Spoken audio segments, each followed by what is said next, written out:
Good morning, my dear listeners. Today we are here to read the third segment of the Folk Tales of Bengal, a series which we are reading consecutively for 3 days.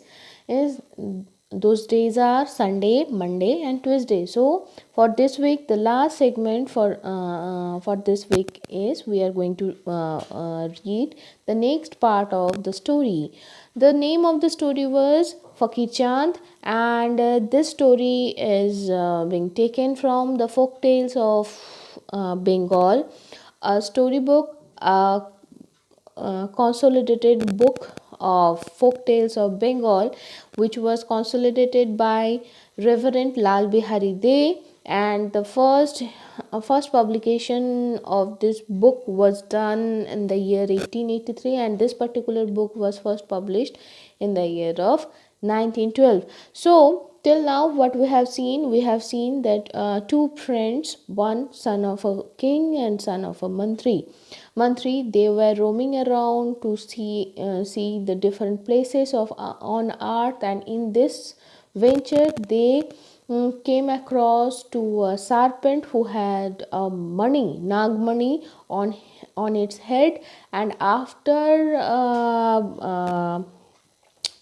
getting that money from that nag, again eventually they directly or indirectly they have killed. But for to know that, you have to listen the first segment, which was published on Sunday.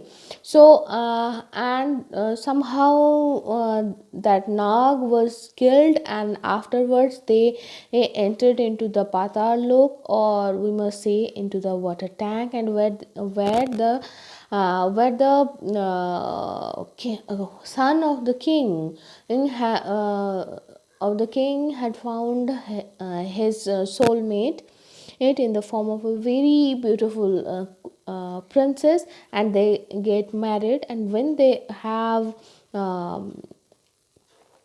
planned for returning back to their home, so they sent the mantri kumar, or the son of the mantri, to their native places, so that they can bring the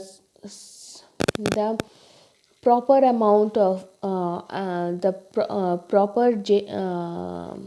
proper consorts who will consorts in the form of band, in the form of horses and something like that, so that the new prince and his princess can return back to their homeland with a great dignity and pomp. And in this way, eventually when Mantri Kumar had left that place, is the underwater world. And in the period of this waiting, one day the princess princess came out from the underwater world, and by chance another prince had seen the another prince. He also saw this beautiful charming lady, and he was spellbounded, and he was somehow devoid of any kind of consciousness, and he was only uttering the two phrases. Those are, now here, now gone. Now here, now gone. So let's move forward with this. The Raja, distracted with grief on account of the obscuration of his son's intellects, caused a proclamation to be made in the capital by beat of drum, to the effect that if any person could explain the cause of his son's madness and cure it, such a person would be rewarded with the hand of the Raja's daughter, and with the possession of half of his kingdom. The drum was beaten around the most parts of the city, but no one touched it, as no one knew the cause of the madness of the Raja's son. At last, an old woman touched the drum and declared that she would not only discover the cause of the madness but cure it. This woman, who was the identical woman that was gathering sticks near the tank at the time the Raja's son lost his reason, had a crack brained son of the name of Fakir Chand, and was in consequence called Fakir's mother, or more familiarly Fakr's mother. When the woman was brought before the Raja, the following conversation took place. Raja: You are the woman that touched the drum. You know the cause of my son's madness. Fakir's mother: Yes, O incarnation of justice, I know the cause, but I will not mention it till I have cured your son. Raja: How can I believe that you are able to cure my son when the best physicians of the land have failed? Fakir's mother: You need not now believe, my lord, till I have performed the cure. Many an old woman knows secrets with which wise men are unacquainted. Raja: Very well, let me see what you can do. In what time will you perform the cure? Fakir's mother: It is impossible to fix the time at present, but I will begin work immediately with your lordship's assistance. Raja: What help do you require from me? Fakir's mother said, Your lordship will please order a hut to be raised on the embankment of the tank where your son first caught the disease.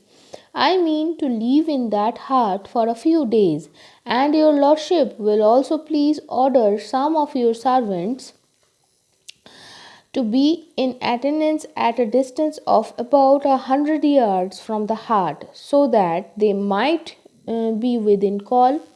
Raja: Very well, I will order that to be immediately done. Do you want anything else? Fakir's mother: Nothing else, my lord, in the way of preparations, but it is as well to remind your lordship of the conditions on which I undertake the cure. Your lordship has promised to give to the performer of the cure the hand of your daughter and half your kingdom. As I am a woman and cannot marry your daughter, I beg that in case I perform the cure, my son Fakir Chand may marry your daughter and take possession of half your kingdom. Raja: Agreed. A temporary hut was in a few hours erected on the embankment of the tank, and Fakir's mother took up her abode in it. An outpost was also erected at some distance for servants in attendance who might be required to give help to the woman. Strict orders were given by Fakir's mother that no human being should go near the tank expecting herself. Sorry. Let us leave Fakir's mother keeping watch at the tank and hasten down into the subterranean place to see what the prince and the princess are about. After the mishap which had occurred on her last visit to the upper world, the princess had given up the idea of a fourth visit, but women generally have greater curiosity than men, and the princess of the underground palace was no exception to the general rule.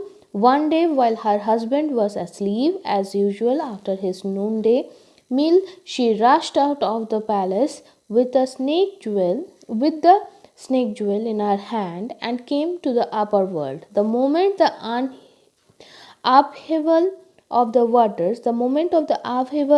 of the waters in the middle of the tank took place, Fakir's mother, who was on the alert, concealed herself in the hut and began looking through the chinks of the matted wall. The princess, seeing no mortal near, came to the bank and sitting there began to scrub her body. Fakir's mother showed herself outside the hut and, addressing the princess, said in a winning tone, Come, my child, "Thou queen of beauty, come to me and I will help you to bathe." So saying, she approached the princess, who, seeing that it was only a woman, made no resistance. The old woman, while in the act of washing the hair of the princess, noticed the bright jewel in her hand and said, "Put the jewel here till you are bathed." In a moment, the jewel was in the possession of the fakir's mother, who wrapped it up in the cloth that was round her waist. Knowing the princess to be unable to escape, she gave the signal to the attendants in the waiting, who rushed to the tank and made the princess a captive. So, my dear friend, we are seizing this story till now. We will meet again in the next part in the next week, that is on Sunday. So till then, tada.